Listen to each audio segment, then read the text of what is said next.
नमस्कार दोस्तों, स्वागत है आपका इन्वेस्टिंग दर्पण की एक और नॉलेजफुल वीडियो में। और आज इस वीडियो में मैं आपसे डिस्कस करूंगा बैंक ऑफ बड़ौदा को। बात करें बैंक ऑफ बड़ौदा की, बीते दिन 3 नवंबर को इसमें 1.55% की तेजी देखने को मिली है। दोस्तों बात करें बैंक ऑफ बड़ौदा की, तो यह स्टॉक इन्वेस्टमेंट के हिसाब से कैसा दिखाई देता है आगे वह हम देखेंगे। उससे पहले हम इसके रिटर्न्स को देख लेते हैं कि आखिर बैंक ऑफ बड़ौदा के रिटर्न्स कैसे दिखाई देते हैं। बात करें 5 दिन की, तो 5 दिन में इसने 3.97% के रिटर्न्स दिए। बात करें 1 महीने की, तो 1 महीने में यह स्टॉक लगभग 4.5% नीचे आ चुका है। बात करें 6 महीने की, तो 6 महीने में इसने लगभग 10.5% के रिटर्न्स दिए हैं। एयरटेल से अगर हम देखें तो 8.99% यानी कि 9% के रिटर्न्स देखने को मिल रहे हैं। 1 साल की अगर हम बात करें तो 28% के आसपास के रिटर्न्स दिखाई देते हैं। बात करें 5 साल की, तो 5 साल में यह 82% के रिटर्न्स दे चुका है। तो बात करें इसके रिटर्न्स की, तो जिस तरह से बैंकिंग सेक्टर के हमें रिटर्न्स दिखाई दे रहे हैं, बैंक ऑफ बड़ौदा के रिटर्न्स भी हमें काफी अच्छे दिखाई दे रहे हैं। मैं मार्केट अपडेट और मार्केट से जानकारी की वीडियो लाता ही रहता हूं। अगर आप चैनल पर नए हैं तो चैनल को भी सब्सक्राइब कर लें, और अगर आपको वीडियो अच्छी लगे तो वीडियो को लाइक करना ना भूलें। दोस्तों बात करें बैंक ऑफ बड़ौदा की, तो इसके Q2 के रिजल्ट्स आ चुके हैं और उनको भी हम देखेंगे कि आखिर वह कैसे रहे। बात करें कल, तो मंडे को हो सकता है इसके Q2 के रिजल्ट्स का असर इस स्टॉक पर आपको देखने को मिले। बात करें बैंक ऑफ बड़ौदा की, तो इसके Q2 के रिजल्ट्स 4 नवंबर को आए, यानी कि सैटरडे के दिन इसके रिजल्ट्स आए। तो दोस्तों बाजार बंद था, अब मंडे को देखने वाली बात होगी कि इसके Q2 के रिजल्ट्स का असर इस स्टॉक पर कैसा देखने को मिलता है। बात करें इसके अगर जून क्वार्टर से सितंबर क्वार्टर की, तो सेल्स को हम देखें तो 28,003 करोड़ रुपए से बढ़कर के 29,263 करोड़ रुपए हो गई है। तो सेल्स में हमें जंप देखने को मिल रही है। बात करें EBIDT की, तो 16,962 करोड़ रुपए से बढ़कर के 17,047 करोड़ रुपए हो गई है। तो हमें EBIDT में भी अच्छी जंप देखने को मिल रही है। बात करें नेट प्रॉफिट की, तो यह 4,468 करोड़ रुपए से गिर करके 4,426 पर हमें देखने को मिल रहे हैं। अगर हम बात करें क्वार्टर बेसिस के हिसाब से, तो हमें इनके नेट प्रॉफिट कम होते हुए दिखाई दे रहे हैं। बात करें EPS की, तो 8.61 से गिर करके 8.50 दिखाई हमें दे रहा है। तो दोस्तों कहा जा सकता है कि इसका EPS भी क्वार्टर बेसिस के हिसाब से हमें गिरता हुआ दिखाई दे रहा है। लेकिन आप ईयर ऑन ईयर बेसिस के हिसाब से परफॉर्मेंस को देखिएगा, सेल्स में 30% की जंप देखने को मिल रही है, EBIDT में 42% की जंप देखने को मिल रही है। नेट प्रॉफिट की अगर हम बात करें तो 30% ये भी बढ़ चुके हैं, और EPS में भी 29% की जंप देखने को मिल रही है।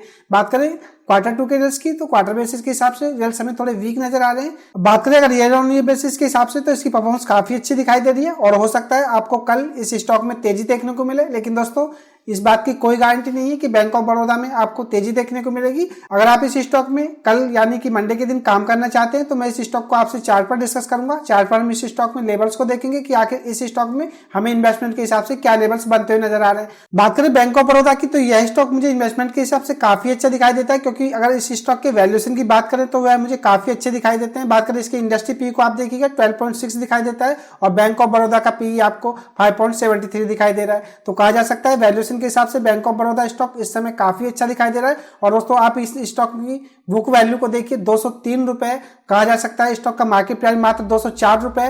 तो स्टॉक अपनी बुक वैल्यू के आसपास ट्रेड कर रहा है। अगर आप इस स्टॉक में लॉन्ग टर्म के लिए इन्वेस्टमेंट करते हैं तो यकीनन यह आपको लॉन्ग टर्म में अच्छे रिटर्न्स देगा। बात करें दोस्तों बैंक ऑफ बड़ौदा की, तो यह स्टॉक इसकी वैल्यू के हिसाब से आपको इस समय काफी सस्ता मिल रहा है, तो आपको इस बात का पता होना चाहिए।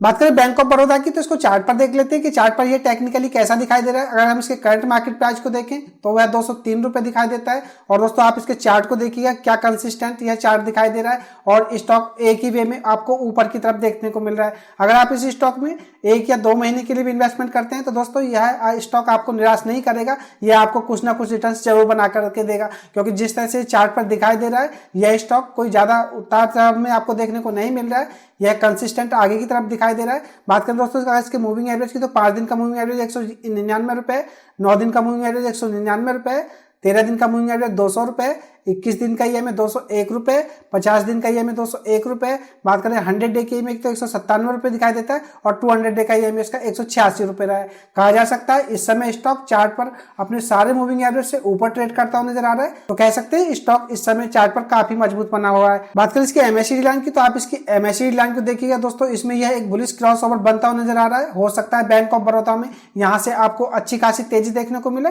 अगर आप इसमें शॉर्ट टर्म के लिए भी इन्वेस्टमेंट कर रहे हैं तो आपको यह अच्छे रिटर्न्स दे सकता है। बात करें RSI की, तो यह 51 दिखाई दे रही है। अगर हम RSI को देखें तो RSI में भी हमें अच्छी खासी जंप देखने को मिल रही है। तो कहा जा सकता है बैंक ऑफ बड़ौदा इस समय चार्ट पर काफी मजबूत नजर आ रहा है। दोस्तों अब बात करें इस स्टॉक में इन्वेस्टमेंट की, कि इन्वेस्टमेंट के हिसाब से इस स्टॉक में हमें क्या करना चाहिए, तो मैं बताना चाहूंगा आपको। अगर आपने इस स्टॉक में होल्डिंग ले रखी है तो जिस तरह से स्टॉक चार्ट पर काफी अच्छा नजर आ रहा है, आप अपनी होल्डिंग को कंटिन्यू करें, यह आपको आने वाले समय में अच्छा रिटर्न्स देगा। मैं दोस्तों प्रिडिक्ट तो नहीं कर सकता कि यह स्टॉक यहाँ से ऊपर ही जाएगा या इस स्टॉक में आपको कोई गिरावट देखने को नहीं मिलेगी। दोस्तों अक्सर देखा गया है जब क्वार्टर 2 के रिजल्ट्स आ जाते हैं या कंपनी का कोई बड़ा इवेंट फुलफिल हो जाता है तो उस स्टॉक में आपको प्रॉफिट बुकिंग देखने को भी मिलती है। तो आप इस बात को भी ध्यान में रखें और इस स्टॉक में समझदारी से काम करें। दोस्तों मैं आपको बताना चाहूंगा, अगर आप इस स्टॉक में फ्रेश इन्वेस्टमेंट करना चाहते हैं तो आप इसके करंट मार्केट प्राइस 203 रुपए पर बाइंग कर लें और इस स्टॉक में आप एसएल के बिना काम ना करें। दोस्तों स्टॉक कितना भी अच्छा क्यों ना हो, आप स्टॉक मार्केट में अगर किसी स्टॉक में पोजीशन बनाना चाहते हैं तो आप बिना एसएल के किसी भी स्टॉक में पोजीशन ना बनाएं, क्योंकि स्टॉक में कितनी गिरावट हो सकती है और स्टॉक में कब गिरावट हो जाए कुछ नहीं पता। अगर आप एसएल लेकर के काम करते हैं तो आप बड़े लॉस से बच सकेंगे। तो इस स्टॉक में आपको मैं एसएल बताना चाहूंगा। अगर आप थोड़ा इसमें रिस्क लेना चाहें तो दोस्तों आप इसमें जो इसका 200 दिन का ईएमआई है जो कि 186 रुपये, आप 186 रुपये का एसएल लेकर के इस स्टॉक में पोजीशन बना सकते हैं। और अगर आप इस स्टॉक में कोई ज़्यादा बड़ा रिस्क नहीं लेना चाहते हैं तो मैं आपको बताना चाहूँगा, आप इसका जो 5 दिन का ईएमआई आप इसको एसएल लेकर के चल सकते हैं। बात करें इसके 5 दिन के ईएमआई की तो यह कोई ज़्यादा नीचे नहीं है, मात्र 199 रुपये पर दिखाई देता है। तो आप इसमें 199 रुपये का एसएल लेकर के पोजीशन बना लें और इस स्टॉक में अगर आपको यहाँ से ऊपर की तरफ तेजी देखने को मिलती है तो आप अपने एसएल को भी ऊपर की तरफ शिफ्ट करते हैं। यह स्टॉक मार्केट में या किसी भी स्टॉक में काम करने का एक सही तरीका है। तो यह थी खास update bank of Baroda stock पर। मैंने इसके क्वार्टर 2 के रिजल्ट्स को आपसे डिस्कस किया, टेक्निकली भी हमने इस स्टॉक को देखा और वैल्यूएशन के हिसाब से भी स्टॉक काफी अच्छा दिखाई दे रहा है। तो आपकी बैंक ऑफ बड़ौदा के स्टॉक को लेकर के क्या राय है मुझे कमेंट करके बताएं। अगर आपको वीडियो अच्छी लगी हो तो वीडियो को लाइक करें, शेयर करें और आपने चैनल को सब्सक्राइब नहीं किया तो चैनल भी सब्सक्राइब कर लें। मैं मार्केट अपडेट और मार्केट से जानकारी की वीडियो लाता ही रहता हूँ। तो चलिए मिलते हैं फिर किसी नई वीडियो में, तब तक के लिए नमस्कार।